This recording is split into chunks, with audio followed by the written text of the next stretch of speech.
السلام عليكم ورحمة الله وبركاته. أخبار حضراتكم إيه؟ يا رب تكونوا بخير.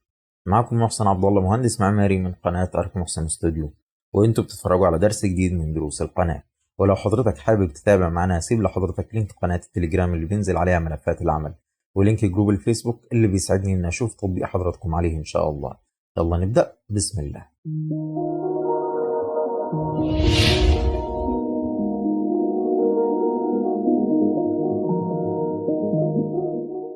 النهاردة إن شاء الله هنتعلم ورشة جديدة، وهي ورشة لغرفة نوم. طيب، هنتعلم فيها ان شاء الله حاجات كتيره، اللي هو مرورا ازاي ندخل فايل الاوتوكاد بتاعنا اللي هيجي لنا، وازاي نستلمه وازاي ندخله ل 3 دي ماكس، نظبط اليونتس بتاعته بحيث ان شاء الله ما يكونش فيه سكيل مضروب ولا ابعاد اتغيرت ولا اي حاجه من الكلام ده.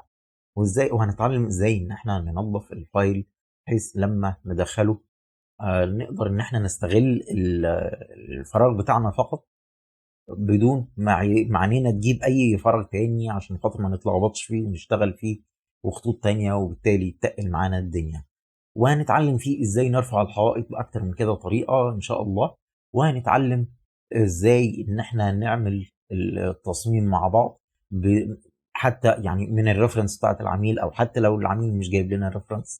تمام، ازاي ان احنا نفكر نعمل تصميم، وازاي ندور على يعني على التصميمات المشابهه او اللي نقدر ناخد منها فكره ونغذي بصرنا ازاي ان شاء الله. تمام.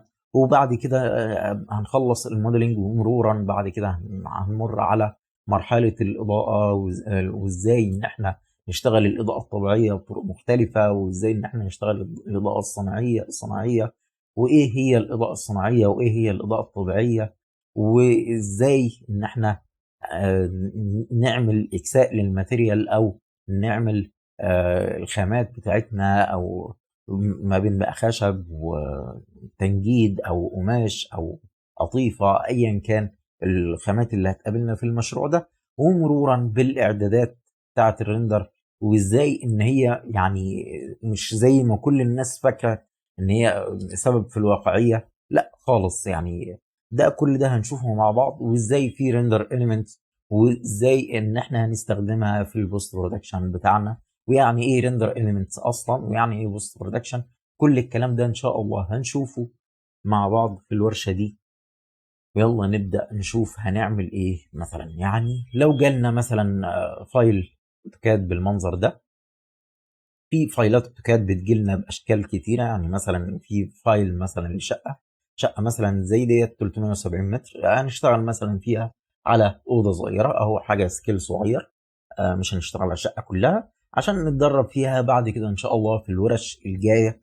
هنوسع السكيل بتاعنا بحيث ان احنا ممكن نوصل لريسبشن، ممكن نوصل لشقه كامله نشتغل عليها. ازاي ان احنا نوفق لو دخلنا مثلا بلان كامل لل كشقه يعني او كفيلا، ازاي ان احنا نشتغل عليه بدون ما يهنج معانا، وبرضه نطلع منه اللي احنا عايزينه، ونطلع بصور احترافيه زي اللي شفناها في البرومو ان شاء الله. طيب دلوقتي احنا عندنا الفايل الاوتوكاد بيجي لنا ازاي. ممكن يجي لنا شقه، ممكن يجي لنا فيلا، دورين، ثلاثه، اربعه، على حسب ما احنا بيجي لنا. سواء كان بيجي لنا من مكتب او بيجي لنا من فريلانس، لو حضرتك شغال فريلانس او لو حضرتك شغال مع مكتب. تمام كده. دلوقتي حضرتك ممكن يجي لك بلان زي ده. تمام، ويقول لك مثلا ايه بلان، وبلان تاني ممكن يجي لك مثلا او بشكل تاني، ويجي لك تحت منه سكاشن. السكاشن دي بتبقى عباره عن ان سيادتك بيكون مثلا سيكشن لكل حيطه، مثلا حيطه لظهر السرير دي.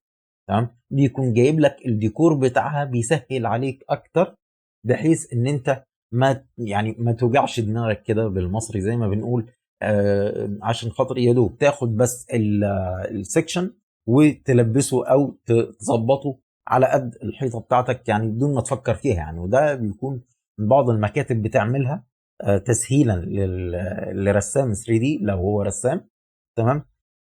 وفي ممكن تستلم من العميل مباشرة فايل اوتوكاد بالمنظر ده، او ممكن تستلم بس ابعاد الشقة بتاعتك وانت تنزل مثلا ايه، يا ترفع مقاسات الشقة.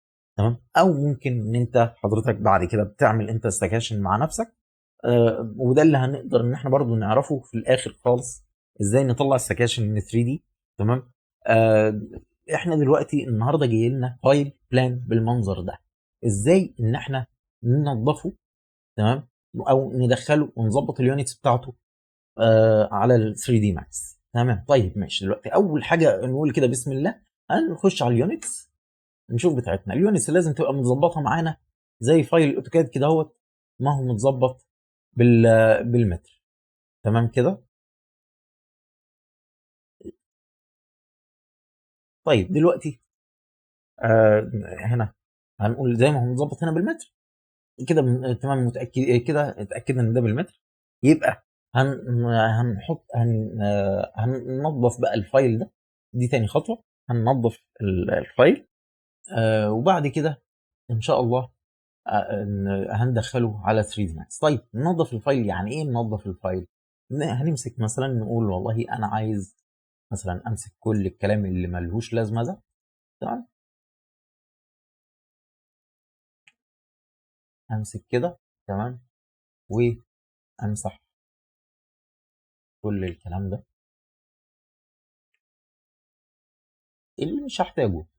لو شايف ان انت هتحتاج حاجه، بس ده احنا كده خلاص مش هنحتاجها، احنا ده اساسا بره الغرفه بتاعتنا.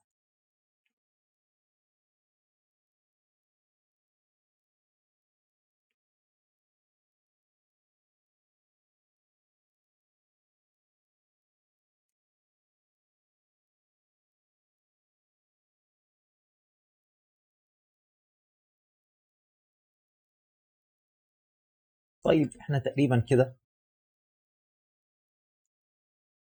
اهو نظفنا فايل الاوتوكاد بتاعنا بهذا المنظر، مبقاش معانا غير الاوضه دي فقط. طيب ايه اللي محتاجين ننظفه كمان؟ يعني انت محتاج تدخله بالكلام ده. طبعا ما تنساش ان انت لما تيجي تشتغل على الفايل ده او على الفايل اي فايل بلان بتاعك، تاخد منه كوبي عشان تعمل يعني تخلي الريفرنس الاساسي بتاعك او فايل الاساسي بتاعك ما تلمسوش خالص، وتاخد منه كوبي عشان لو اتلخبط. تمام. ترجع تاني الفايل الاوتوكاد الاصلي بتاعك، تاخد منه كوبي وتقدر ان انت تمسح من جديد، او تقدر ان انت تشتغل عليه من جديد. دلوقتي انا الخطوط ديت مش محتاجها لان هي كده كده عندي في الريفرنس. تمام. فانا محتاج ادخل حوائط فقط. تمام. يعني انا دلوقتي اهو مسحت الكلام ده. مسحت الكلام ده، مش محتاجه. امسح طبعا البيدروم، مصر بيدروم مش محتاجها. طب مكان الشباك معايا مفتوح اهو خلاص جاهز. تمام. مع مكان الباب مفتوح جاهز خلاص، يبقى لازم يبقى نمسحه عشان ما نكترش علينا خطوط. طيب دلوقتي اهو مسحنا كده الحيطه ديت، محتاجين نوصلها عشان خاطر ما تقرفنيش او ما تضايقنيش وانا شغال على ال 3 دي، وان انا اشوف بقى اعمل كونكت ازاي ولا اعمل ولد ازاي، ان انا بحيث ان انا اطلع بالحيطه جاهزه كده، جاهزه مجهزه على طول. طيب والله دلوقتي دي البلكونه بتاعتي. تمام. لو خدناها كده مثلا ايه، نفصلها بس شويه، نعمل ايزوليت عشان خاطر نقفلها. ايزوليت اوبجكت. تمام. وليكن مثلا نشوف البوينت ده كده هو 16 داش مثلا. هنعمل مثلا ندور على البوينت ده عشان خاطر يبقى كله بنفس الفونت بتاعنا اهو مثلا. تمام؟ وندوس مثلا لاين عشان نقفلها، عشان نطلع كل حاجه فيها على حده. تمام. طيب تمام ماشي. انا كده يعتبر قفلت شكل البلكونه بتاعي عشان خاطر لما اجي ارفعها. طيب ماشي، دلوقتي هنقول ايه؟ اند ايزوليت. تمام كده اهو. نخلي طبعا احنا مش محتاجين الهاتش ده، احنا بس عارفين الهاتش ده عشان خاطر ان في عمود هنا، عمود كبير شويه هنا كان مصادفنا، فللاسف محتاجين ان احنا برضو هنظبطه ديكوريا. ازاي هنظبط الكلام ده في الديكور بتاعنا؟ طيب دلوقتي هنا بنظبط شكل الحيطه عشان خاطر لما نيجي نرفعها تترفع معانا ككتله واحده، بدل ما نظبطها في 3 دي ماكس. انا مش عايز اظبط كل الكلام ده في 3 دي ماكس، انا عايز يا دوب الفايل في الكاد يدخل لي، يبقى سهل معايا ان انا اشتغل عليه على 3 دي ماكس، ما اعدلش عليه كتير. تمام. طيب دلوقتي انا مثلا عايز اخد الكلام ده كله هديله لاير واحده. وده كده كده برضو البلكونه او حيطان البلكونه واخد لاير واحده. تمام كده يعتبر الفايل جاهز بالنسبه لنا. هناخد كنترول A. تمام ونقول نمسح او نعمل مثلا شيفت نستثني الكلام ده معانا. تمام ونمسح الكلام الباقي، يعني مثلا ندوس 3 ار اي اللي هو ريجن وندوس تاني ار اي ريزرو. تمام عشان خاطر لما ندوس ديليت نبقى مرتاحين نفسيا ان مفيش حاجه حوالينا ان شاء الله. طيب دلوقتي انا كده اعتبر خلصت الفايل ده او الكاد ده. دلوقتي ندوس سيف يس عشان خاطر ندخله على فايل ال 3D معانا بالشكل ده. طيب هناخد دلوقتي الفايل ده اهو. بسم الله. في اكتر من كذا طريقه دلوقتي ان احنا ندخله على فايل 3 ماكس. اول حاجه مبدئيا لازم نتاكد من اليونتس بتاعتنا. اليونتس بتاعتنا متر وهنا من جوه سنتيمتر من جوه سنتيمتر. تمام دي لازم دي كده ثبتها عندك سيادتك ان لازم تبقى دي اللي انت شغال عليه.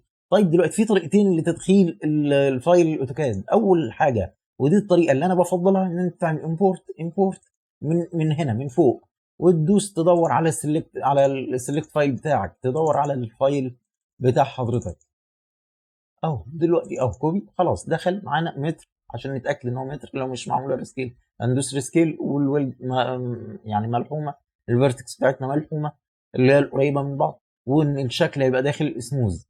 تمام كده هنشوف كل الكلام ده مع بعض. طيب دلوقتي هنخش بسم الله نبتدي بقى ايه ناخد نفعل السنابه وهنعرف يعني ايه سناب. 355 الابعاد مظبوطه. دي كده اول طريقه نتاكد بيها ان الابعاد مظبوطه. طب احنا عرفنا من الابعاد مظبوطه لان معروفه اساسا عندنا إن لو فتحنا فايل الاوتوكاد. تمام يعني لو جينا فتحنا فايل الاوتوكاد الاصلي بقى هنلاقي عليه ان الابعاد 355 في 74 الاوضه بتاعتنا 355 اهي في 74. طيب تمام ماشي كده الدنيا بتاعتنا مظبوطه. دي كده اول طريقه ندخلها. دي كده اول طريقه ندخل بيها فايل الاوتوكاد. طيب الطريقه الثانيه ايه؟ ودي انا ما بفضلهاش بس في يعني لان ساعات بتضرب السكيل بتاعنا وساعات لا، فانا ما بفضلهاش بصراحه ولكن نجرب. شوف مبدئيا كده دخلت بطريقه مش حلوه يس. تمام عفوا لا احنا دخلنا تقريبا الفايل هنمسحه. هندخل الفايل الثاني تمام بعد ما نضفناه. تمام دخلنا الفايل ده برضو. يعني انا الطريقه دي برضو ما بفضلهاش لان ساعات بتضرب معانا الفايل. ممكن ده يخش معانا سليم وممكن مره تانية تلاقي مثلا الابعاد مش داخله سليمه. يبقى بالتالي الطريقه الانسب لحضرتك اللي تشتغل بيها تمام ان حضرتك تعمل امبورت وتدخله بهذا الشكل. هنفترض خلاص دخلناه بهذا الشكل ايا كانت الطريقه. تمام فعلنا السناب. طيب دلوقتي يعني نقطه كده على الهامش، يعني معلومه كده على الهامش للناس اللي مش عارفه يعني ايه سناب. السناب ديت اللي بتمسك الفيرتكس. يعني احنا مثلا لو جينا دوسنا كليك يمين تمام هنلاقي ان احنا معلمين هنا على الفيرتكس. دي اهم حاجه بالنسبه لنا ان احنا نعلم عليها. تمام هي المفروض بتبقى جايه. يعني احنا مثلا لو كانت جايه المفروض بتبقى جايه كده مع لما بتيجي حضرتك تسطب ال 3 ماكس بتبقى جايه كده. فاحنا حضرتك بنعمل كلير اول وبندوس على الفيرتكس بس كده وبنقول شكرا. تمام كده الايه يعني لما بنمسك الفيرتكس اللي هي رؤوس او نقط التقاء الخطوط ببعضها.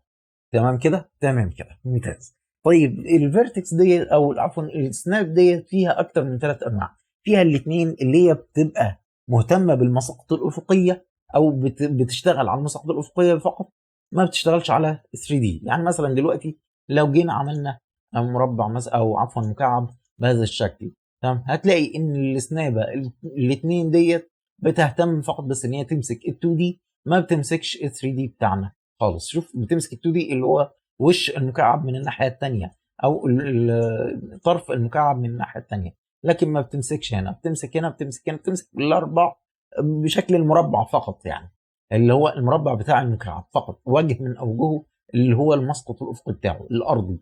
تمام كده. اما الاتنين ونص تمام فهي بتشتغل منها بتبقى 2 دي وهنا 3 دي. ازاي؟ يعني مثلا بتمسك نقط الالتقاء بتاعه ال 2 دي اللي هي المسقط الافقي للمكعب اللي تحت ده تمام، او للمربع او وجه المربع للمكعب التحتاني تمام، وبتمسك ال 3 دي او المكعب من فوق، رؤوس المكعب برضه من فوق. يبقى اذا هي بتمسك ال 2 دي وبتمسك ال 3 دي.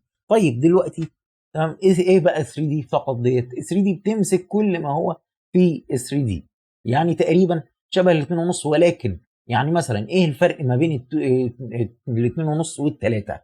السنايبر 3 والسنايبر 2.5 مثلا تمام. لو احنا مثلا عندنا شكل زي كده هنشرحه اكتر لما نرفع مثلا الحائط عشان بس ما نطولش مده الفيديو. رفع الحوائط بتاعتنا تمام، ان احنا ازاي نرفع الحائط في اكتر من كذا طريقه تمام. وهي مبدئيا كده الطريقه الاولانيه، يعني ناخد مثلا من هذا مثلا من الشكل ده حوالي 3 4 اشكال مثلا، وليكن كوبي.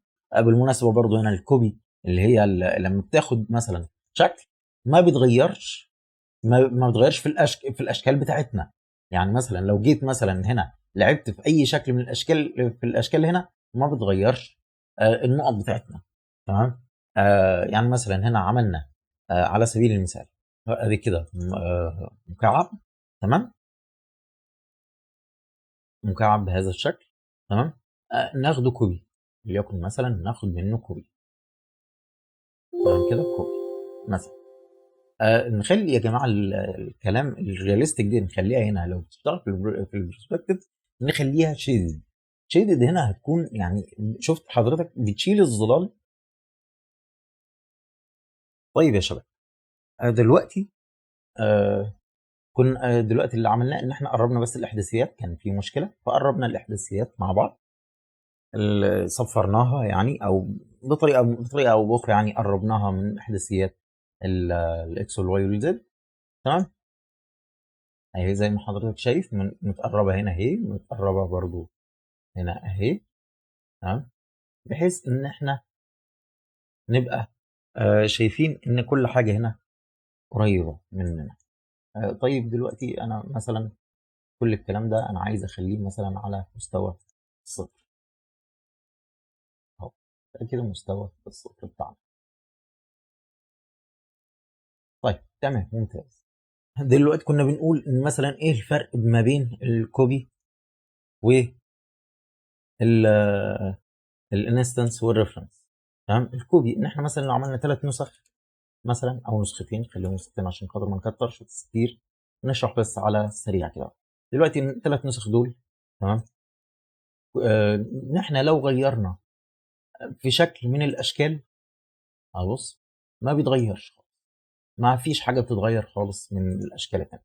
طب احنا دلوقتي لو جبنا مثلا نفس النسخ ديت تمام 2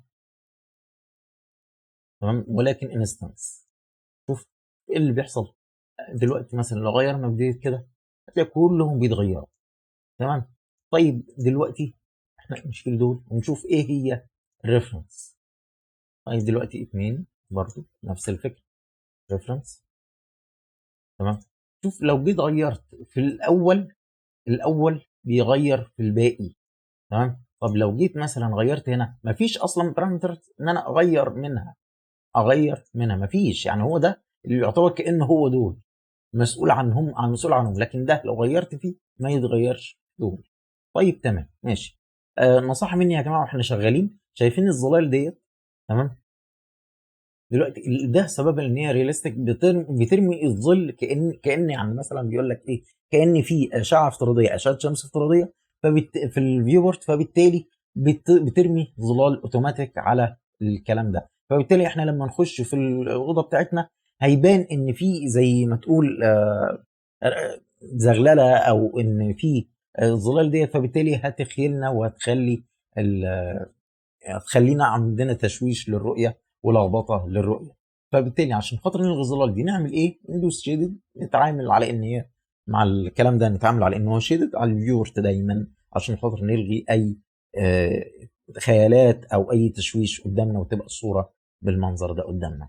طب تمام كده عرفنا الفرق ايه هي ما بين الكوبي والانستنس والريفرنس. كده عرفنا الفرق ما بين ال 2 وال 2.5 و 3 في السناب، ولكن هنوضحها اكتر هنا لما نشتغل على رفع الحوائط. مبدئيا كده عندنا اساسا رفع الحوائط ديت هنا اكتر من كذا طريقه. في طريقه مثلا السهله اللي انا بالنسبه لي شايفها سهله، اللي هي مجرد ما بتدخل الفايل بتاع الاوتوكاد بتدوس اكسترود تمام كده اهوت. ولكن هنا في عندنا دلوقتي مشكله. ايه هي المشكله؟ ان اولا او مشكلتين معنى صح، ان دلوقتي ان احنا المفروض شايفين ان الاوبجكت ده كله على بعضه اوبجكت واحد سبلاين واحد تمام، وبالتالي بترفع جزء منه اترفع وجزء منه ما اترفعش. يعني مثلا لو قلنا ثلاثه او جزء منه اترفع وجزء منه مفتوح او لسه يعني مش ما تحس ان هو مش مظبوط. طيب ده ايه سببه؟ تمام كده ده ايه سببه؟ وكمان عندنا مشكله ثانيه، السواد ده الماتيريال نفسها او اللاير بتاعت الفايل داخله سودا. طب المشكلتين دول حلهم ايه؟ حلهم بسيط جدا ان شاء الله. تمام. اول مشكله وهي مثلا الفيرتكس اللي هنا اللي هي سبب ان ديت مفتوحه او الاوبجكت ده طالع مفتوح. هنشيل اي فيرتكس زياده تمام، بنشيلها خالص خالص حاجه زي كده مثلا تمام. ونبدا بقى يعني مثلا لو دي كمان هتبقى فيرتكس زياده تمام نشيلها، ونبدا نوصل نعمل حاجه اسمها كونكت اللي هي زي توصيل شوف حضرتك احنا كده وصلنا خلاص تمام. النقطه الثانيه ان انت حضرتك هتمسك الجزء المصاب او الجزء اللي هو اللي فيه فتحه او كان مش راضي يتقفل ونعمل له ويل تمام كده اهو. هتلاقي ان الدنيا لحمت معانا تمام. وفي حاجه تانية برضو كمان دلوقتي في عندنا، انت لو تلاحظ ما في هنا خطوط صفراء تمام، اللي هي الخط اللي طالع من الفيرتكس الواحد، طالع خط كده وخط كده زي منحنيات او شغل منحنيات او رسم بياني. لما تيجي مثلا تلعب مثلا فيه بتلاقي ان الخط بقى ما بقاش ستريت ولكن بقى كيرف شويه. طيب ده حله ايه او ازاي نلغيه؟ مع ان ممكن نحتاجه، بس هنحتاجه لو عندنا حوائط كيرفي او فيها كيرفات او فيها اي شغل مش ستريت زي ما عندنا. فبالتالي احنا في المره دي او في الرفع ده، رفع الحائط ده مش هنحتاجه، او في المشروع بتاعنا ده مش هنحتاجه مثلا في الحائط. يبقى بالتالي هنعمل ايه؟ هنعمل حاجه اسمها كورنر. يعني هي دلوقتي عامله ان هي فيزير. انت حضرتك لو خدت بالك ايه الفرق ما بين الفيزير والفيزير كورنر وال الكورنر تمام؟ حضرتك هتلاقي ان الفرق ما بينهم، يعني احنا لو قلنا دي مثلا نختارها ان هي تبقى فيزير كورنر تمام، كله كده اهو. شوف دلوقتي الدنيا بقت فيزير كورنر كلها طالع منها اتنين بتوع اللي هم الكيرف اللي بيعملوا للفيرتكس كيرف وبيعملوا لشكل لاين كيرف وكده. طيب دلوقتي انا مثلا لو جيت جربت على لاين زي ده تمام، شوف اللاين ده بيتحرك كده اهو بمنتهى السهوله. طب مثلا ده عشان خاطر صغير، نشوف مثلا واحد اكبر مثلا، شوف ده هنا بيتحرك بمنتهى السهوله. طيب ماشي، ده هنا برضو ممكن نحركه بيتحرك معانا، وده لو اتحرك برضو هيتحرك معانا. طيب الكلام ده انا يا سيدي مش عايز كل الكلام ده مثلا. عايز مثلا اشوف مثلا ايه الفيزير. طب ايه الفرق بين الفيزير بص شفت الفرق حضرتك؟ بيتحرك النقطتين بيتحركوا مع بعض، او الخط المستقيم بتاع اللي طالع من النقطتين دول اللي طالعين من الفيرتكس نفسها بتتحرك كلها مره واحده، ما بيتجزأش زي ما شفنا في الفيزير كورنر. طب الكورنر بقى نفسه تمام بيلغي ان انت تطلع النقطتين دول. يبقى بالتالي زي ما احنا ما محتاجين كده اهوت هنلغي كل الكلام ده ونقول له كورنر. شوف لما الغينا الكورنر الكيرف ده اختفى، الكيرف اللي كان هنا اختفى من اثر عمايل ال النقطتين اللي كانوا طالعين من الفيرتكس. طيب تمام ماشي خلاص، احنا دلوقتي كده هندوس بس هنا كده خلاص نتاكد بس بالكونكت ان مفيش عندنا حاجه محتاجه كونكت. لو محتاجه كونكت يعني مثلا لو هنعمل مثلا حاجه زي كده هنعرف منين ان هي محتاجه كونكت؟ هتبان معانا لما نعمل يعني ندوس على الفيرتكس ندوس كونكت. شوف كده شوف اتقلبت السهم اتقلب بقى علامه موجب صغيره جدا. ده كده معناها ان النقطه ديت محتاجه تتوصل باختها. طيب ماشي، انا شايف النقطه دي محتاجه تتوصل. ايه النقطه الثانيه هنا اللي هيتعمل زيها اهو؟ النقطه ديت. يبقى كده نوصل النقطه دي بالنقطه دي، خلاص شكرا. تمام. وطبعا كده لما كل ما بتعمل كونكت بتلاقي النقطتين دول ظهروا بتوع المنحنيات اللي بيخلوا الحيطان كيرف، فاحنا مش عايزينهم، فبالتالي هنلغي الكونكت. تمام. وهنعمل في الجزء ده كورنر عشان نلغي الكلام ده لو احنا مش محتاجينه. طيب دلوقتي تقريبا كده اهوت احنا ظبطنا الفيرتكس. طيب دلوقتي هنرفع، حلينا اول مشكله وهي كده اتحلت، وهي الدنيا مش مفتوحه زي ما كانت في الاول. طيب سيبك طبعا ان احنا ما رفعناش لسه البلكونه، لان اولا ارتفاع، غير ثانيا احنا عاملينها على لاير تاني، فبالتالي احنا رفعنا كل اللاير الواحد اللي على نفس اللون. كده احنا عندنا 2 لاير. طيب دلوقتي احنا حلينا اول مشكله. المشكله الثانيه اللي هي ايه؟ المشكله الثانيه ان احنا عندنا ان دي لونها اسود. طب انا دلوقتي انا مش عايز لونها اسود، يعني انا حتى لو جيت غيرت اللون، تمام، بص برضو اسود، اغير اي لون تاني نخليها مثلا لون ابيض او لون مثلا فاتح، سماوي فاتح، برضو نفس اللون. طب ايه الحل؟ ماذا يعني هنعمل ايه؟ يبقى الحل عندنا ان احنا نقوم جايين داخلين على السبلاين. ايه هو السبلاين ده؟ ببساطه السبلاين ده اللي هو كل نقطة، كل خط متصل ببعضه. يعني مثلا الشكل ده كده هو مكون خطوط، عبارة عن خطوط متصلة ببعضها، الشكل ده يسمى سبلاين. الشكل ده كمان خطوط متصلة ببعضها يسمى سبلاين. وهذا كمان، وايضا هذا كمان يسمى سبلاين. طيب الثلاث، يعني في 3 سبلاين في اوبجكت واحد؟ في 3 سبلاين في اوبجكت واحد، ممكن يكون يعني مئات السبلاين في اوبجكت واحد، عادي براحتنا، على حسب ما احنا بنشتغل، على حسب ما احنا شغالين. بس المهم ان السبلاين هو الشكل المتصل ببعضه، او خطوط متصله ببعضها مكونه شكلا ما، مكونه شكل ما. تمام كده. طيب دلوقتي احنا عايزين يعني نلغي السواد اللي احنا شفناه ده. هنخش ببساطه جدا على السبلاين، وفي هنلاقي حاجه اسمها دي اتاتش. ايه دي اتاتش دي اصلا؟ دي اتاتش اللي هو بيفصل الشكل عن شكل. طب يعني مثلا احنا لو عملنا دي اتاتش للشكل ده، تمام، عن بقيه الشكل، ندوس شيب مثلا وليكن اسمه شيب واحد مثلا، شوف الشكل ده اللي ترجع تمسكه تاني مش هتلاقيه، يبقى انفصل عن الاوبجكت، يبقى اصبح ده اوبجكت لوحده، السبلاين ده اصبح اوبجكت لوحده، ودول اصبحوا اوبجكت لوحدهم الاثنين دول، وزي ده اوبجكت لوحده، ده اوبجكت لوحده، وده اوبجكت لوحده. يبقى كده عندنا 3 اوبجكت في الموضوع او في المشروع بتاعنا. طيب انا يا سيدي انا عايز بقى افصلهم كلهم مع بعض. لما دوسنا كنترول زد رجع تاني نفس الشكل، يعني متصل بالاوبجكت كله.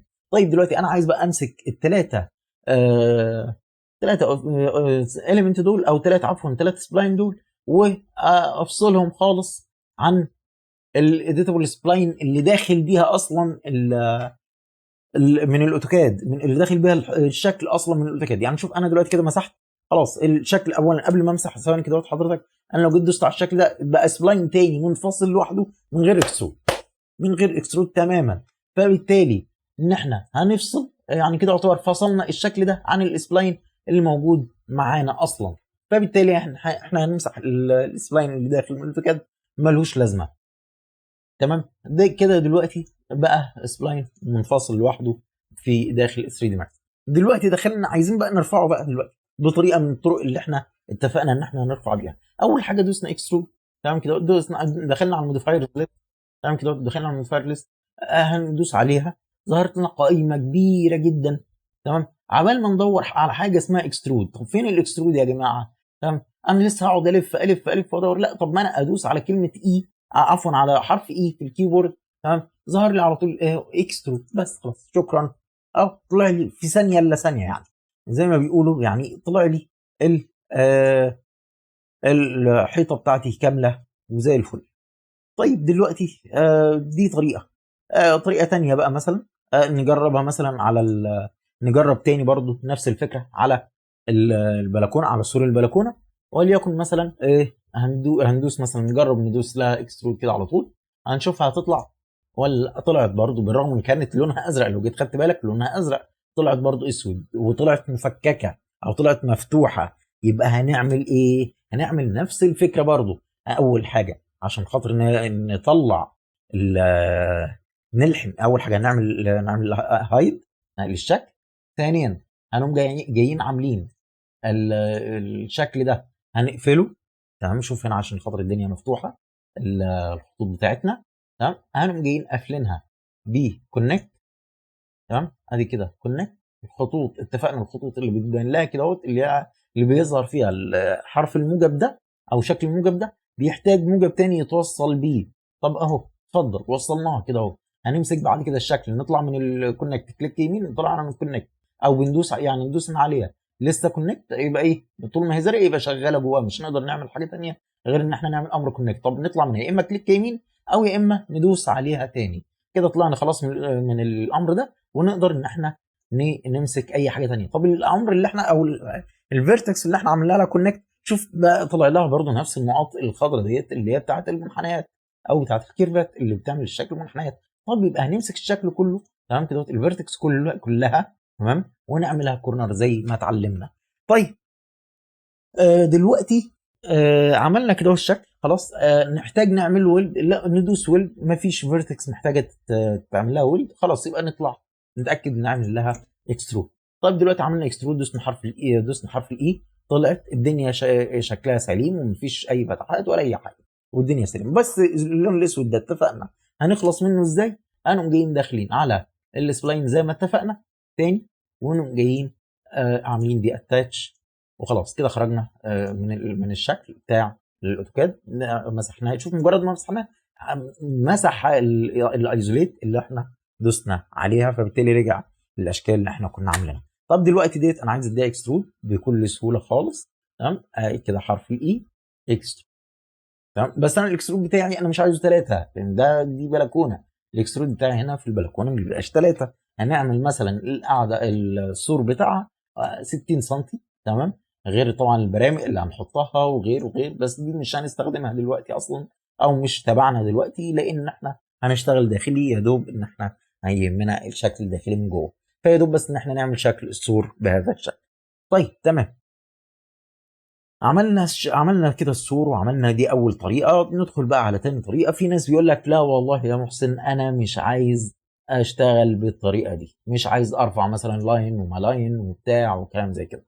طيب مبدئيا كده بس ايه، حفظنا الطريقه يبقى نحفظ، يبقى نشيل مثلا الاثنين دول عشان خاطر هنعمل هنا الحركه ديت ان احنا ناخد هنا نعمل دي اتاتش زي ما اتفقنا، عشان خاطر برضو نبقى حافظين.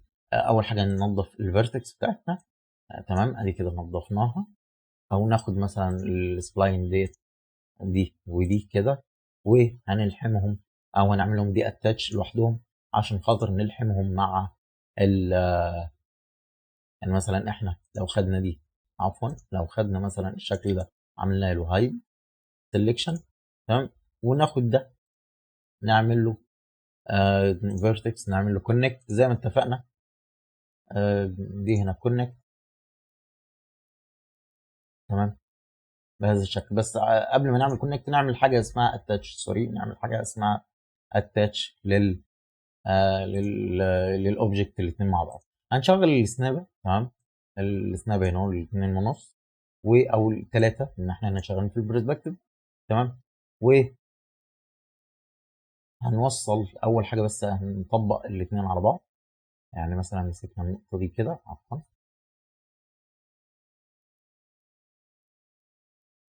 بس كده طبقناهم على بعض. نقوم جايين واخدين عاملين اتاتش. ايه اتاتش؟ اتاتش ان انت عندك تعمل اتاتش واتاتشمنت. طب ايه الفرق؟ الاتاتش ايه هي الاتاتش؟ الاتاتش ان انت تقوم جاي عامل الشكل ده كده، خلاص انت مجرد ما مسكت الشكل ككل. تمام كده تمام. وفي ممكن ان انت تعمل اتاتش مالتي، لو انت عندك اتاتش مالتي تقوم جاي عامل لاير اهي، دي اللي ظاهره معاك، فبالتالي عملتها من هنا. لو عندك اكتر من كذا اتاتش او كذا اكتر من كذا عنصر تقدر ان انت توصله ببعضه او تعمل له اتاتش بحيث ان هو يكون مجسم او يكون شكل متصل واحد. طب كده عملنا اتاتش، نعمل كونكت بقى، لان اكيد اهو بص احنا لو دخلنا دي يعني بص اي لاينز تحب تعملها او تحب ان انت تطلعها اكسترود، او تحب ان انت تخليها متصله ببعضها، تتاكد ان هي الاول معمول لها اتاتش ببعضها، وبعدين تتاكد ان هي معمول لها كونكت. مش معمول لها هنا كونكت، احنا نعمل لها كونكت. خلاص، شكرا شكرا شكرا، وكده زي الفل. تمام، ممتاز جدا الكلام ده. طيب تمام، في حاجه تانية ناقصه؟ في علامه موجب تاني ظهرت قدامك؟ لا ما فيش. خلاص، يبقى كده ممتاز. بعد كده، بعد ما عملنا كونكت، هنمسك كل الفيرتكس نحولها لكورنر. تمام، انا بعيد معاكم مره واثنين وثلاثه عشان خاطر تبقى حضرتك يعني متاكد، تبقى يعني زي شرب الماء كده بالنسبه لحضرتك. دخلت فايل الاوتوكاد، ظبطت اليونتس بتاعته، عرفنا ازاي ندخله، دخلناه. عندنا اول طريقه عرفناها، بس برفع الحائط. عرفنا ازاي ان احنا قبل ما نرفع الحائط نتاكد اللاينات بتاعتنا سليمه عشان ما يبقاش فيه حاجات مفتوحه لما نيجي نعملها اكسترود. نتاكد ازاي ان احنا برضو كمان النقط السوداء ديت، او الشكل الاسود ما يظهرناش. تمام. فبالتالي بنعرف ازاي ان احنا نطلعها من السبلاين اللي جاي من الاوتوكاد للسبلاين اللي جاي من 3 دي ماكس، او اللي موجود في 3 دي ماكس. تمام كده، ممتاز.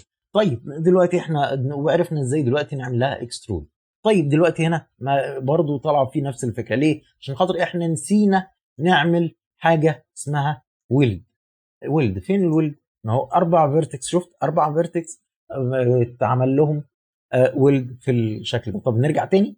تمام اهو، بص ركز معايا هنا، ركز معايا في الليزر هنا. تمام اهو، بص كده، 4 فيرتكس من 12، 1 2 3 4 5 6 7 8. تمام، من اصل 12، يعني كل فيرتكس راكب على بعضه. تمام، بيحسبوا كانه 2. يعني فهمتني ازاي؟ اللي هو واحد يعني في فيرتكس عندنا ما كانتش ملحومه. تمام، فبالتالي هو لحمها اوتوماتيك. طيب احنا لما نيجي نعمل اكسترود دلوقتي، الدنيا برضو اتظبطت الحمد لله. تمام كده اهو، يبقى كده الدنيا مظبوطه معانا. يبقى اذا بتدخل الشكل، بتعمل دي اتاتش من السبلاين بتاع الاوتوكاد، وبيدخله في السبلاين بتاع 3 ماكس. تعمل له كونكت لو في فيرتكس محتاجه كونكت، وبعد كده بتعمل كورنر عشان خاطر لو انت مش محتاج المنحنيات اللي بتظهر جنب الفيرتكس ديت. تمام، عشان خاطر ما تضايقكش وتتلخبط فيها، وتبدا ان انت بتعمل شكل مبعج او شكل يعني مش منتظم بحركات. يعني ممكن غصبا عننا الواحد يحرك نقط من النقط ديت. فبالتالي الاسهل ان انت لو مش محتاجها بتعملها كورنر على طول. تمام، بعد كده بعد ما بتعمل الكورنر ديت بتدوس وبتتاكد ان معمول لها ويلد.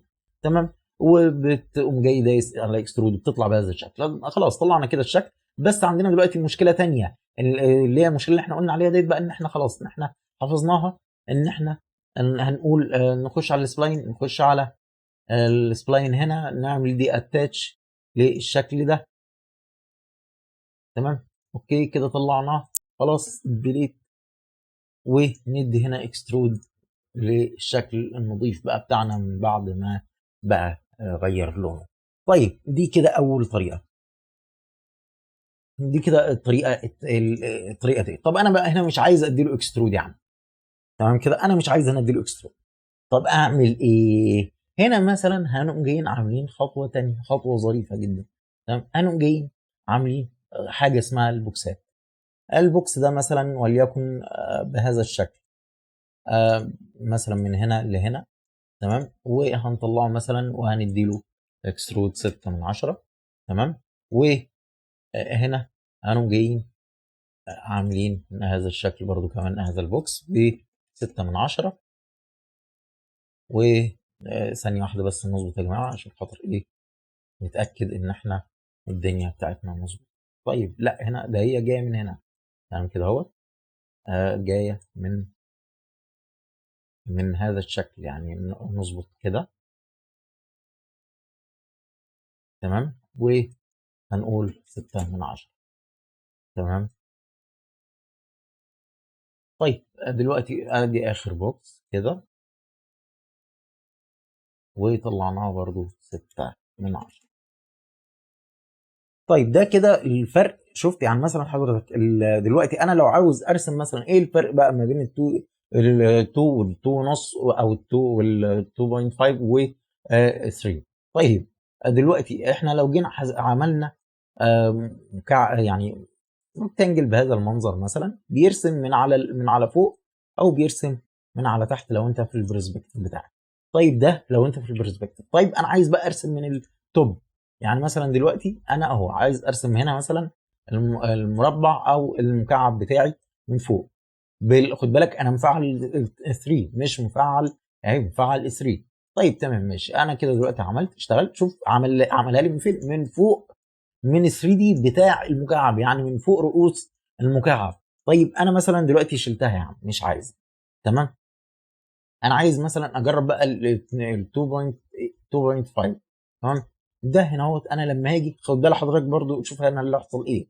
تمام، هنا بيرسم، يبقى بيرسم من ال 2 دي، يعني بيرسم. لو جينا مثلا قلنا صفر بيرسم من ال 2 دي بتاعنا. بس في نفس الوقت لو انت حبيت تيجي ترسم من فوق، تمام، يعني مثلا لو جيت رسمت هنا من فوق وليكن مثلا مربع مثلا هنا فين، لا احنا مش عايزينه على الشكل ده، احنا عايزينه على الشكل اللي هنا ده. لو انت جيت رسمت هنا فوق، تمام، شوف رسم فين، شوف يعني مثلا هنا الشكل بتاعنا اترسم في نص يعني احداثيات الصفر اترسم. انت لو جيت خدت بالك الواي هنا بتساوي صفر، يعني الاحداث بتاعك يعني ما جاش متطابق على الشكل بتاعنا زي 3 دي. فبالتالي احنا لما بنيجي نرسم ال 2 دي او ال 2.5 بنقوم جايين راسمينها هنا من الاوتوكاد في نفس الشكل بتاعنا عشان خاطر نرسم، يبقى رسمه معانا ويطلع معانا بهذا الشكل، يطلع معانا بشكل بشكل ال 2 دي. بس في نفس الوقت احنا ممكن عايزين مثلا نطلعه ل 3 دي، بنطلعه معانا ل 3 دي. البوينت اللي هو الاثنين فقط ديت بتهتم برسم الشكل الثنائي الابعاد فقط، يعني ما بتروحش خالص، ما بتهتمش بالرؤوس. مثلا زي ما جيت قلت لحضرتك ان انت ايه بتهتم بالحاجات الافقيه فقط، لكن تيجي تمسك هنا ما بتلاقيهاش بتمسك. فهمتني ازاي؟ وهذا هو الفرق ما بين ال 2 وال 2.5 وال 3 في السناب. طيب كده دلوقتي تمام مظبوط. طيب دلوقتي احنا يعني برضو نشرح كده نقطه سريعه من السبلاين.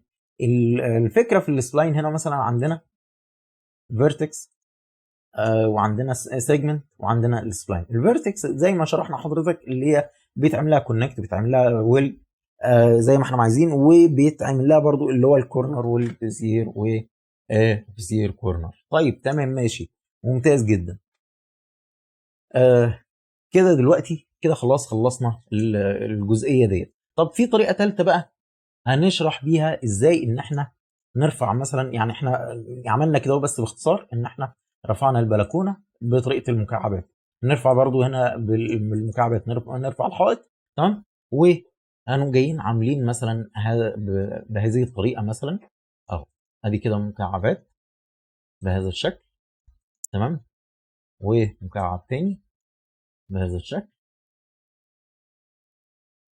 انا كده كده ممكن اعمل دي كده اهي برضو بهذا الشكل، وقام جاي داخل جايب المكعب بهذا الشكل بالطريقه ديت كده، واعمل كده واعمل كده. طيب دلوقتي انا المقاسات دي طبعا عندي مش مظبوطه، هنمسك كل مكعب. تمام، طبعا انا دي ما بفضلهاش لان انت هتمسك كل واحد وتعمل له 3، وبعد كده دي كمان 3، وبعد كده دي كمان 3. يعني بص يعني هتلخبط نفسك. 3 ممكن في مكعبات تانية انت تنسى ان انت تكون عامل لها اصلا ايه الاكسترود بتاعها، فبالتالي ممكن تنساه وممكن ما تاخدش بالاعتبار. فبالتالي يعني مثلا عمود صغير زي ده موجود تنساه، او مش عمود يعني حيطه صغنطوطه زي كده هتنساها. طيب يبقى دي ممكن برضو بنفس الطريقه بنفس الشكل. طيب المهم خلصنا رفع الحوائط دي كده بهذا المنظر. تمام، وهنخش بعد كده على طريقه ثالثه. تمام، ان احنا نشتغل بطريقه ثالثه ازاي نرفع الحائط برضو تاني. طيب عندنا بقى نمسك اللاينز دي الشيب ده. تمام، لو انا مش جايب معايا ممكن نروح على الفلاتر. الشيب ديت هنا اللي بتمسك اهو، تمسك من الشيب تمسكه فقط هو لوحده، ما بتمسكش المجسمات كلها. يعني انت مثلا لو جيت جربت كله هتلاقيه بيمسك السبلاين. طيب ماشي، لا انا عايز مثلا امسك الشيب ده. تمام، واخرجه لوحده. تمام، واعمل له كوبي مثلا. تمام كده تمام ممتاز. دلوقتي انا عندي طريقه تانية بقى، ممكن ان احنا برضو طريقه تانية هي سهله نسبيا تمام للبعض، حضرتك برضو الانسب تشوف الانسب ليك. بس هنا مثلا هنقول مثلا 2 ونص تمام، ونروح على البلان بتاعنا وهنبتدي بقى نلف باللاين حوالين الشكل بتاعنا. هي طريقه مشابهه للطريقه الاولانيه اللي احنا اشتغلنا بيها تمام. فبالتالي بيقول لي هنا كلوز سبلاين، كلوز سبلاين. كلوز سبلاين هنا فايدتها ايه؟ فايدتها ان انت لما تدوس اكسترود تمام بيطلع لك على طول الشكل، لا تحتاج بقى لا تعمل له ويلد، ولا تحتاج تعمل له كونكت، ولا تحتاج تعمل له دي اتاتش ولا الهواء تمام كده. خلاص خلصنا، اترفع على طول على 3. طيب نطفي الاول الاكسترود من هنا تمام، وبعد كده نخش بقى على اللاين الثاني تمام، وبنفس الطريقه برضو بتاعتنا هنعمل نفس الفكره بهذا الشكل او كده. خلاص قفلنا برضو نفس الفكره، مش هنديله اكسترود واقول لكم ليه تمام. هنعمل برضو نفس اللاين ده هنا،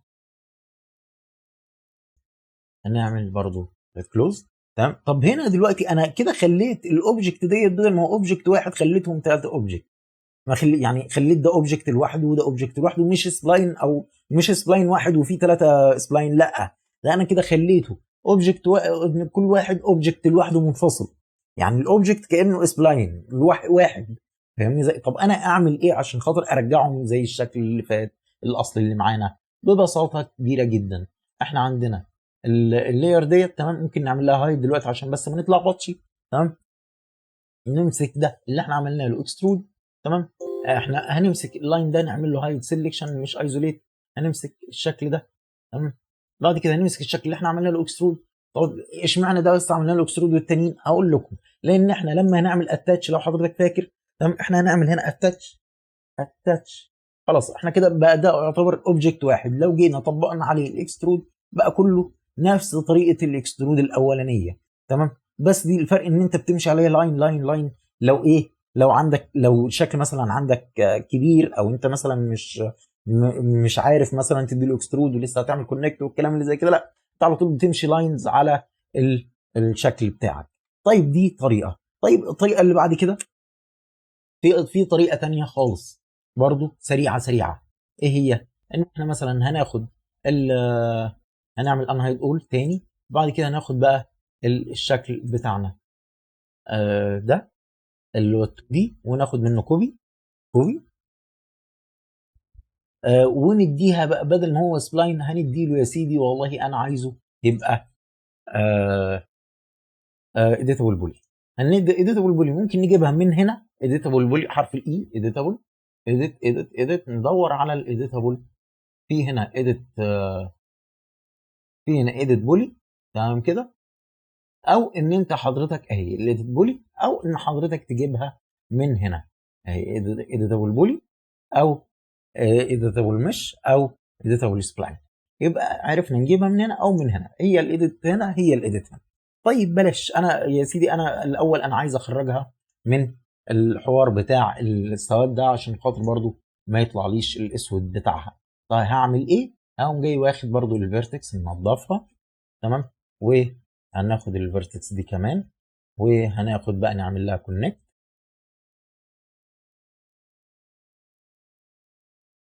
وكده هناخد بقى الكلام ده كله ونعمل له كورنر تمام ممتاز جدا. طيب بعد كده هنقوم جايين واخدين الشكل ده نعمل له سبلاين اهو، السبلاين ده كده، وبعد كده ناخد نعمل له دي اتاتش خلاص دي اتاتش اهو، وهندي له بقى اديتابل بولي بسم الله. لو نجرب الاول ان احنا نعمل له اكسترود هنشوف هيطلع ولا لا. عمل عفوا هناخد الشكل ده نعمل له دي اتاتش تمام اوكي مثلا ممتاز جدا الشكل ده. بس مسحنا مع ده احنا مسحنا اللاين اللي جاي من الاوتوكاد، نخش بقى على ده نديله على طول اديتابل بولي. بص لما اديله اديتابل بولي ايه اللي حصل؟ اداله سمك لوحده اوتوماتيك، لان الاديتابل بولي ده بيتعامل مع 3 دي، يعني هو نفس الاديتابل سبلاين بس، ولكن ده الاديتابل سبلاين لل 2 دي لداتا والبولي ل 3 دي. طيب وبرده في نفس الفكره، في فيرتكس في ايدجز، والجديده بقى ان الايدجز ديت اللي هي زي السيجمنت عندنا اللي هي تمسك الاحرف بتاعتها، والبوليجون بتاعتنا اللي هي مشابهه برده للسبلاين، ان انت لما تمسك سطح، بس ده بقى للاسطح، يعني مثلا لما تمسك سطح واحد تمام، و زي السبلاين بالظبط تيبيكال، بس الفكره ان الفرق ايه الفرق بينها طب وبين الاليمنت تمام، هنعرف لما نديله اكسترود. يعني مثلا نروح هنا اهو في الاكسترود هنا ده، هنقوم جايين عاملين دايسين على المربع الصغير اللي جنب كلمه اكسترود وندي نقول 3. هنا برضو كذلك نقول 3 تمام. طب انا مثلا انا مش عايز امسك كل واحد على حده، امسك ده وده وده، الثلاثه دول كده كلهم مع بعض تمام، نديهم اكسترود 3 اهم طلعوا كلهم في ثواني، طلعوا كلهم. طيب ده كده الكلام المظبوط تمام. طيب السبلاين، يعني شوف انت بقى هنا بقى ناخد بالنا لما نيجي طبعا هندوس علامه صح عشان خاطر نتاكد ان ايه تم الامر بتاعنا.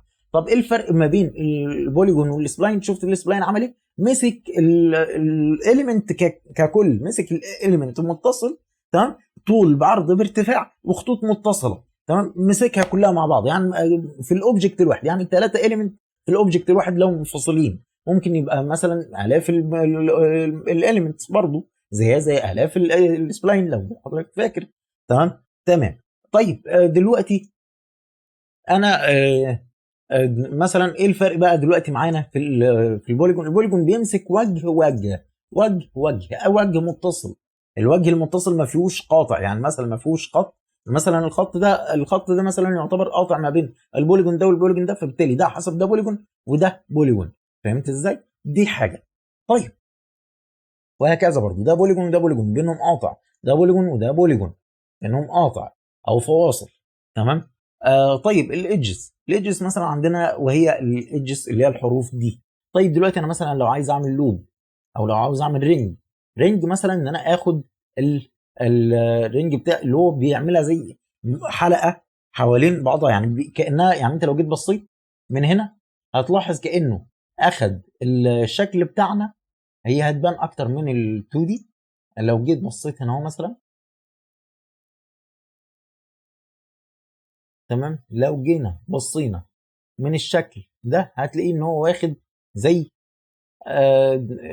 الرينج بتاعتنا حلقه متصله. يعني مثلا انا لو دوست مثلا على ده تمام، بص على حاجه مثلا زي كده، خليها بره عشان خاطر تبان معانا، هندوس على رينج هتلاقيه خد ده وخد اللي جوه كمان اهو، خد ده كمان وخد التاني، يعني اذا كل حاجه متاخده مع بعضها، يعني هياخد المفروض زي حلقه، فهمتني ازاي؟ فعشان كده هو اسمه رينج. طيب اللوب اللي هو الفرق، بياخد الخطوط دي كده مع بعضها، بس طبعا لازم تكون متصله، يعني مثلا خط خط خط وهكذا، فهمتني ازاي؟ ده الفرق بين الرينج واللوب. طب كده خلاص عرفنا وصلنا ان احنا نرفع بكذا طريقه، باربع طرق وباكتر من كذا طريقه. ممكن برضو في طريقه تانية، ممكن ان انت تعمل نفس فكره البوكسات ولكن بالريكتانجل بقى مثلا، بس دي هتبقى طريقه شاقه اكتر، ان انت تعمل ريكتانجل وبعد كده تديله اكسترود، وبعد يعني تعامله معامله البوكس وبعد كده تاخد الكوبي، او ممكن تعمل برضو شكل تاني ريكتانجل وهكذا، زي ما انت عايز. بس انا عن نفسي انا بفضل يا اما طريقه اللاين او طريقه ان انت تدخله على طول من الاوتوكاد تديله على طول اكسترود، بس بشرط ان انت تبقى عارف الشروط اللي اتكلمنا فيها. دي كده بالنسبه لرفع الحائط. طب دلوقتي انا عايز اعمل الكاميرا بتاعي، في طرق برضو كتيره ان انا اعمل الكاميرا بتاعي تمام. زي ايه مثلا الطرق بتاعتنا؟ والله يعني في مثلا طريقه البوكس مثلا، اروح مثلا من التوب تمام، اكون مشغل الاثنين ونص تمام، و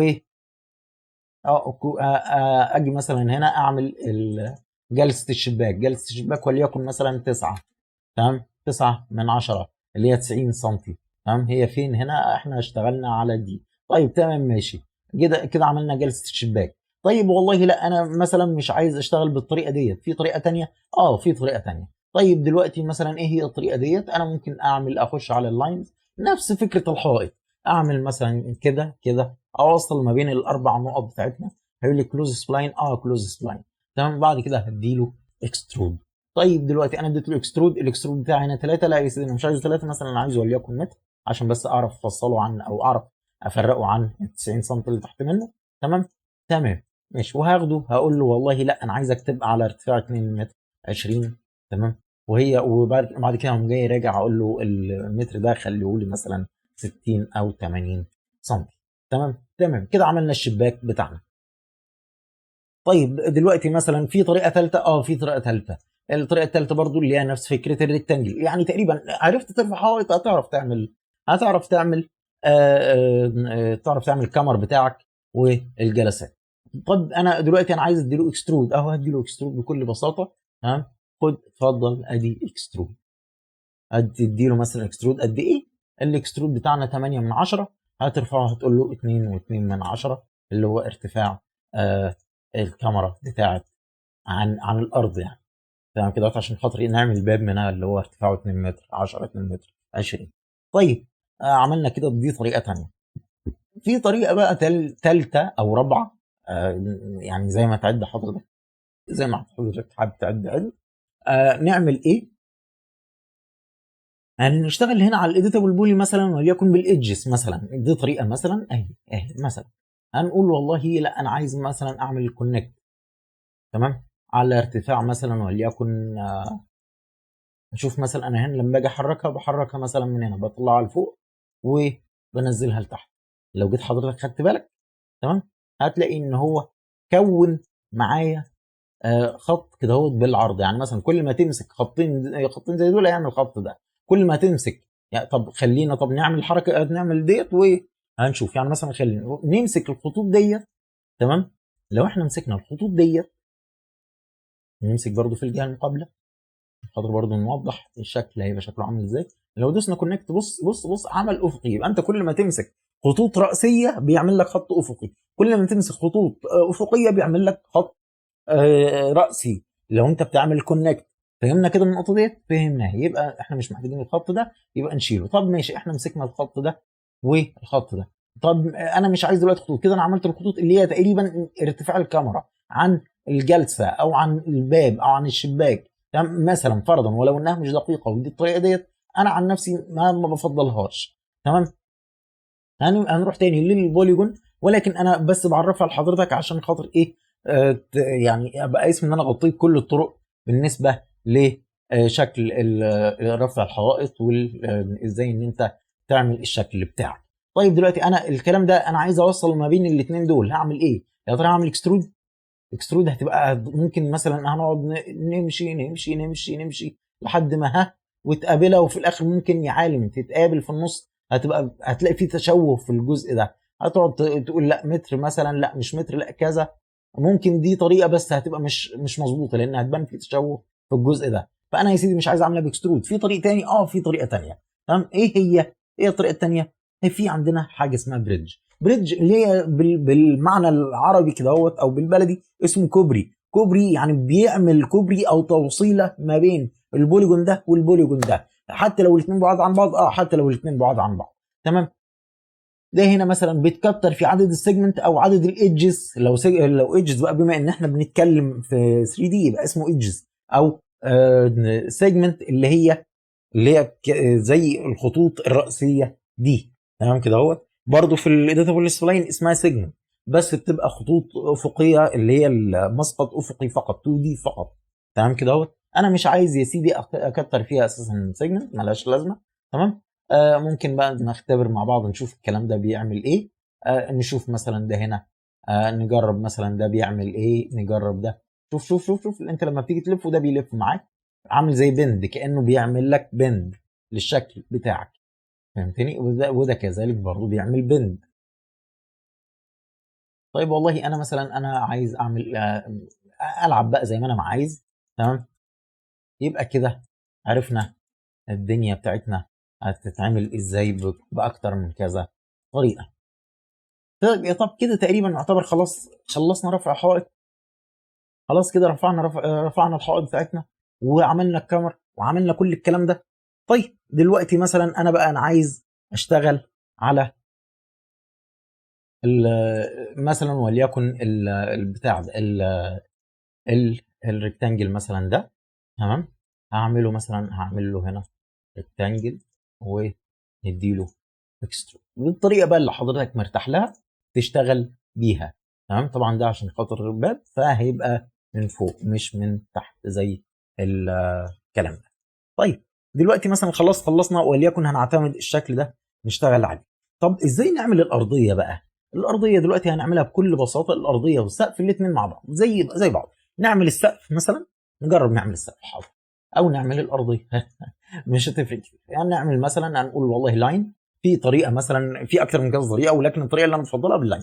طب ايه الطرق الثانيه اللي معانا؟ ممكن نقوم جايين عاملين بوكس كده، تمام، ونقول له بنسبه 15 اللي هي الارضيه بتاعتنا، اللي هي ما بين بقى خرسانه اللي هي او اللي هي عفوا اللي هي الرمل والاسمنت، والتشطيب بتاعنا بعد كده البلاط او السيراميك او البورسلين، ايا كان الماده المستخدمه في الفينش النهائي. تمام. فبالتالي هتدخل في حسبه 15 سم. طيب يبقى اذا هنبدا من هنا نقول 15 سم. هنبدا من هنا نقول 15 سم. فبالتالي احنا هنزود دي، لان دي كده يعتبر خلاص ال 15 داخل ال 9، يبقى هنخليها متر و10، تمام، او متر، على اساس ان هي بتعمل 90 سم. تمام كده اهوت. وهنخلي دي مثلا هنصغرها شويه، بدل ما هي 80 هنخليها 60. تمام. وهنطلع بيها لفوق كده. طبعا شوف احنا عشان مخليين 2 ونص، فما لبستش معانا، او ما لبستش معانا في رؤوس المكعب، تمام، او الشكل اللي احنا عاملينه. طيب دلوقتي انا شوف، انت لما جيت عملت حركه، جيت حركت، انا كنت ماسك المربع المكعب ده، مسكت مكعب تاني، طب هعمل ايه؟ لا، انا عشان خاطر افضل ماسك المكعب ده هدوس سبيس. شايف القفل ده اتقفل معايا ازاي؟ القفل ده اللي اتلون اصفر معناه ان انا ماسك المكعب ده لوحده، تمام، او المكعب ده بس مش ماسك حاجه جنب منه. انا طلعته بكل سهوله عشان خاطر ما احركش حاجه جنب مني. شوف شكل الماوس بقى شكله عامل ازاي بقى بهذه الطريقه. طيب انا دلوقتي انا عايز افكه، هدوس على السبيس مره ثانيه، فك مني العلامه الصفر ديت او علامه القفل ديت، اتفكت. تمام ممتاز. طيب انا دلوقتي الكلام ده مثلا برضو هخليه وليكن 8 من 10، ماشي زي ما احنا. طيب دلوقتي احنا كده خلاص رفعنا الكلام ده كله، رفعنا الارضيه. هناخد البوكس ده ممكن نطلعه فوق. بس افرض انا دلوقتي ما عندي مثلا البوكس دوت يا سيدي على شكل مثلا وليكن لاين جاي بالشكل ده، لاين جاي بالشكل ده مثلا يعني مثلا، طبعا انا عامله مبعجج كده اهوت عشان خاطر بس يبقى ايه، اعرفك ان البوكس مش دايما هينفع معاه الشكل ده. طب ايه اللي ينفع معانا هنا؟ مثلا لا اللي ينفع معانا بلان. طب نجرب كده البلان. برضو البلان لو جه معانا، لو اخدناه من فوق، تمام، نجرب نشغله. هو طبعا هيجي وهيتظبط وهيبقى كل حاجه. شوف خد بالك، هو جه كده خد من فوق، فاحنا هنجيب الاتنين ونص عشان خاطر نجيبه من تحت. تمام. او شوف برضو عامل نفس وظيفه البوكس. طب انا لو عندي شكل غير منتظم، هيبقى ايه الدنيا، ايه الحال؟ يبقى هنشتغل على الطريقه اللي انا بفضلها، وبرضو حضرتك حر فيها، وهنقوم جايين عاملين الطريقه دي. هناخد اللاين كده اهو من الحدود الخارجيه بتاعته خالص، من حدود المسقط الافقي الخارجي خالص، الشكل بتاعنا. احنا هنا غلطنا وعملنا عملنا فيرتكس زياده، يعني اللي هو ايه، لما ندوس على الفيرتكس يعني مثلا لما ندوس على الفيرتكس ديت، احنا كده كده ملهاش لازمه، لان احنا مش هنفتح فتحه للباب سواء كان في الارضيه او في السقف. يبقى على طول ناخدها كده مره واحده. طيب برضو كذلك نفس الفكره هنا، قفلنا الشكل. طيب دلوقتي نديله اكسترود بنفس الفكره، 15 سم او 10 سم. التشطيب بتاعنا بيبقى 15. تمام. هنا هنشوف كده قفلنا معانا الشكل، وكده طلع معانا بال 15. طيب دلوقتي انا عايز بقى اخده او اشتغل، بدل ما هعمل لاين تاني وهجري وهلف نفس اللفه، لا انا ممكن اعمل حركه حلوه، تمام، اللي هي ايه، هاخد كوبي بقى زي ما اتفقنا، مش انستنس، تمام، كوبي من يعني من الطرف بتاع او راس المكعب ده، ونحطه فوق كده. بقى عندنا السقف جاهز خالص تماما وزي الفل. كده عرفنا ازاي ان احنا نرفع الحوائط بتاعتنا باكتر من كذا طريقه، نرفع او نشتغل الكاميرات بتاعتنا والجلسات بتاعتنا باكتر من كذا طريقه، ونرفع مع بعض الارضيه والسقف. طيب كده وعرفنا كمان ازاي ان احنا يعني نراجع مع بعضنا كده مراجعه سريعه. تمام، عرفنا مع بعض ازاي ان احنا ندخل ننظف اولا، يبقى ازاي بيجي لنا فايل الاوتوكاد، وازاي ان احنا بننظفه، وازاي ان احنا بنهندم او بنظبط اليونتس بتاعته. زي اليونتس بتاعت الماكس، اليونت بتاعت الماكس لازم تبقى متر وسنتيمتر. تمام، اليونت الاوتوكاد لازم تبقى بالمتر، عشان خاطر لما تيجي تدخل بتدخلها بالمتر، وبتبقى الدنيا مش مقصره معاك ولا الابعاد ضاربه معاك. طيب دلوقتي عرفنا برضو اكتر من كذا طريقه لتدخيل او تصدير فايل اوتوكاد لفايل الماكس. تمام، ان انت بتدخله عن طريق امبورت او عن طريق دراج دروب، زي كانك بتدخل بلوكه ماكس بتدخلها برضو عن طريق ميرج او عن طريق دراج دروب، ان انت بتسحب الفايل بهذا الشكل. تمام، وتقوم جاي عامل بهذا الشكل وتدوس امبورت. تمام، اللينك هنا مثلا لو انت عايز تعمل لينك لو فايل اف بي اكس، لو وبعد كده تدوس كانسل لو انت مش عايز تدخل. طيب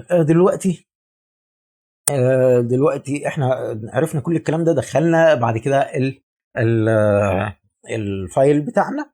تمام، رفعنا له الحوائط باكتر من كذا طريقه، باللاين، بالبوكسات، بالايديتابل بولي، بالريكتانجل، من الاسبلاين نفسه.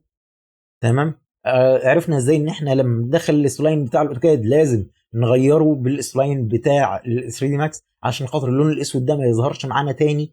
عرفنا ان احنا نعمل ويلد وكونكت، يعني كده كانك بتقول بسم الله انا دخلت الشكل، لازم اطلعه من الاسبلاين بتاع الاوتوكاد وادخله في الاسبلاين بتاع الماكس، عشان خاطر اطلعه من الاسود. وبعد كده هشوف لو هديله اكسترود، قبل ما اديله اكسترود هراجع على الكونكت والويلد بتاعته عشان خاطر اقدر ان انا ارفعه كويس وما يكونش فيه اي فتحات ولا اي تشويه في الشكل بتاعي. رفعنا الحائط وعملنا الجلسات وعملنا الكاميرات. كده ان شاء الله احنا يعتبر خلصنا النهارده رفع الحوائط. ان شاء الله المره الجايه هنكمل مع بعض التصميم الداخلي، هنحط بقى تصميم السقف، هنحط تصميم الحائط، ازاي نجيب او ازاي نفكر ان احنا نعمل تصميم الحائط، وازاي نعمل تصميمات مش يعني مربوطه ببعضها، ما تبقاش نشاز عن بعضها، يعني كل حته بتتكلم في حته تانية خالص، وكل حته بتتكلم في وحدها، لا في حته لوحدها، لا احنا مش عايزين كده. ان شاء الله المره الجايه تمام هنتكلم ازاي نظبط كل الكلام ده مع بعض، ازاي ان احنا ندخل البلوكات ان شاء الله رب العالمين مع بعضها. تمام، ونظبطها ازاي بابعادها ودنيتها المظبوطه. كان معاكم محسن عبد الله، مهندس معماري من قناه ارك محسن استوديو، وان شاء الله اشوفكم الحلقه الجايه. مبسوط ان انا كنت معاكم النهارده، والسلام عليكم ورحمه الله وبركاته.